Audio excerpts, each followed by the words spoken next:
Okay, so I get now to introduce Dr. Nat Tan, who we've heard from a few times before. She's one of my favourites.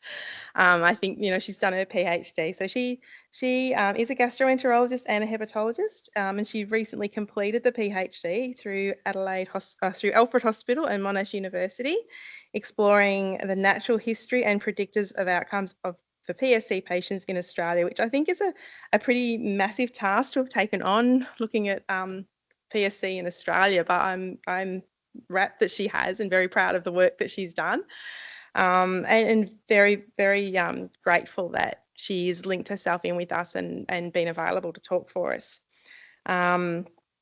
So she's actually now completed her PhD.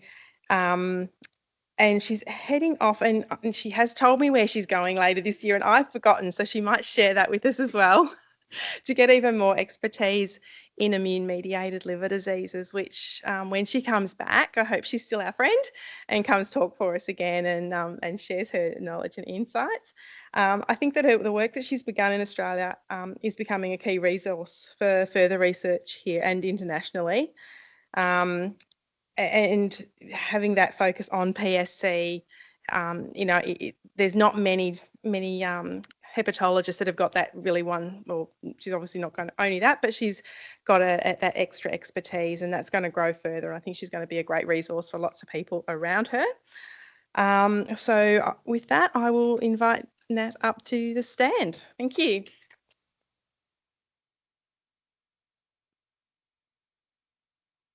Thanks so much, Kerry, for the kind introduction, and thanks everyone. Thank you so much for inviting me. Love speaking with you guys, and it's great you guys come face to face online, empowering yourself with information, and yeah, it's great. I'll just say, just to carry on from Kerry, there is another study called the Australia IBD Microbiome Study that we are collaborating with, which you can give data on your diet. You can donate your stool and oral samples, where we actually look into the microbiome in depth. This has been done in other European countries, but this study has actually collected over 1,000 participants with healthy volunteers. I am the volunteer, patients with PSC, IBD, etc., and really honing down on the differences between them. And it could be a really useful resource, especially some of you may or not know that manipulating the microbiome with antibiotics or transplants may be something we look at in the future.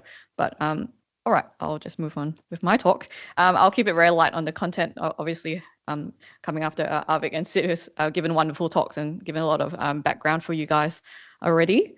So I just wanted to introduce or talk about some of the data that has come out of the PhD. As we know, a lot of you living with PSC have been living with it for a long time. A lot of things happen over a long time. So sometimes if, for example, a PhD or even a clinical study only happens for 6 months, couple of years, we don't capture a lot of data, but everything we can capture at this point in time and build on will still benefit generations beyond. So just a couple of things I wanted to highlight. So how can we quantify how PSC affects your life? So Sid's talked about it, Avik's talked about it. And you guys obviously, whether or not you're asymptomatic now or have had symptoms in the past, but how do we as clinicians or researchers properly quantify it? And then second thing that we'll highlight at the end, what markers can we use to correlate with liver scarring and PSC? Because hopefully in the future, we don't need to rely on liver biopsies to look at outcomes in research. We can look at serum markers, we can look at fiber scans, and a combination of that to help us determine or tell our funders, hey, this drug works. Let's, we got to push for it. And ProPromise is the name of my study, so I'll talk a bit more about that at the end. So there are various ways to measure health-related quality of life in healthy individuals and those with chronic diseases, especially with chronic liver disease. And as some of you might know, a sister cholestatic disease, primary biliary cholangitis. So there are a few disease-specific questionnaires for those conditions. Obviously, generic questionnaires may not capture the full breadth or complexity of symptoms in patients with PSC. The symptoms are intermittent. A lot of patients have inflammatory bowel disease as well. Some patients have strictures that may need endoscopic therapy. Some patients may never have to do that. Some patients might have transplant. Such a diverse and heterogeneous disease. So it's so hard to capture everything. And when we're assessing quality of life in a clinical setting, it's so variable. I'm sure so many of you will have different experiences with clinicians. Maybe some will ask you about symptoms one time and then next time they won't. And, it's so variable. But as we can conclude from all the talks today, patient-reported outcomes are very important, not only in the clinical setting, to you guys, but also in the research setting. So I just wanted to highlight a couple of questionnaires that have been sort of validated, not very strongly validated, but at least validated and are specific to PSC.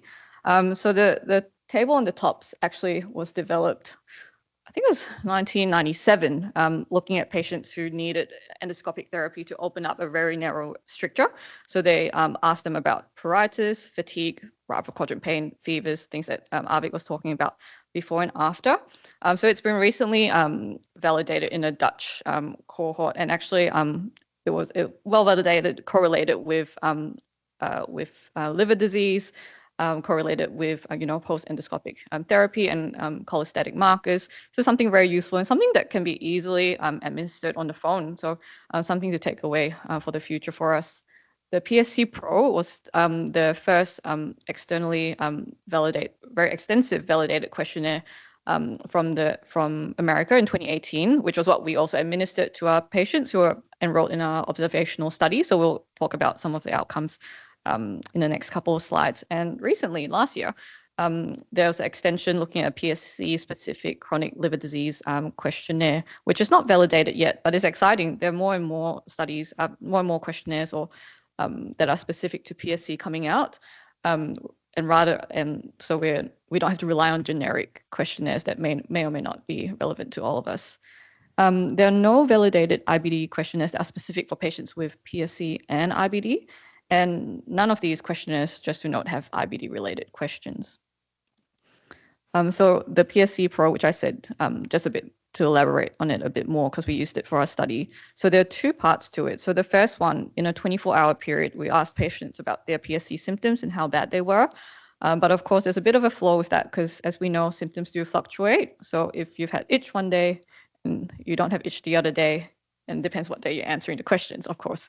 And module 2, looking at the impact of PSC symptoms, which I thought was really nice, because you could actually, discern, what area of your life it impacted. Were you not going to work? Was it distressing you emotionally because you didn't understand the disease, etc.? Or was it impacting your ability to go out with friends, eat certain things? So I thought it was a really good survey to be published. And so we sent this survey out to patients using paper or via email. And we co-administered it with a short IBD questionnaire for patients who had IBD as well, just to see if there was any correlation. So our aims was really to characterize, because we haven't really done quality of life studies in Australia before. So we wanted to wanted to characterize these patient-reported outcomes in a group of Australian patients. We want to see if they correlated with liver disease, so whether it would be useful for us, used in clinical trials, and whether determine what was associated with worse, poorer quality of life, and whether or not PSC and IBD patient-reported outcomes had some sort of correlation. So a few things, which I haven't summarized it yet, but just a snapshot. So the thing with questionnaires is we can only get data out of the people who complete the questionnaires. So there's going to be a lot of people who don't complete the questionnaires. So we definitely have more than 55 patients in Australia with PSC. But I appreciate everyone who's answered the questionnaires, and hopefully we can build on this and continue to expand and get more patients involved with this sort of research. But very similar to majority of patients that you see in other studies, more males, sort of middle age, they've been living with PSC for about 7 years. And only a small proportion has got end-stage scarring of the liver with cirrhosis. And with that, 55 patients, 46 had inflammatory bowel disease. Most had ulcerative colitis, which is more common. And actually, most of them were quite well from an IBD perspective. Majority were just on tablets to control the disease. So this is the summary visual abstract, which should be published hopefully in the next couple of months, just undergoing some revisions. So what we found, just to hit the nail on the head, so it's a bit of a complex graph, but you can see if the graph sort of strays towards the right, it means the highest scoring in those areas. So you can see that difficulty concentrating physical tiredness and mental tiredness really scored pretty highly. And this is in patients who don't even have itch, don't have fever, don't have right upper quadrant pain. So even if you're really well and let's say your clinician asks you, oh, do you have any itch, pain, things like that? You say no and they're like, okay, done.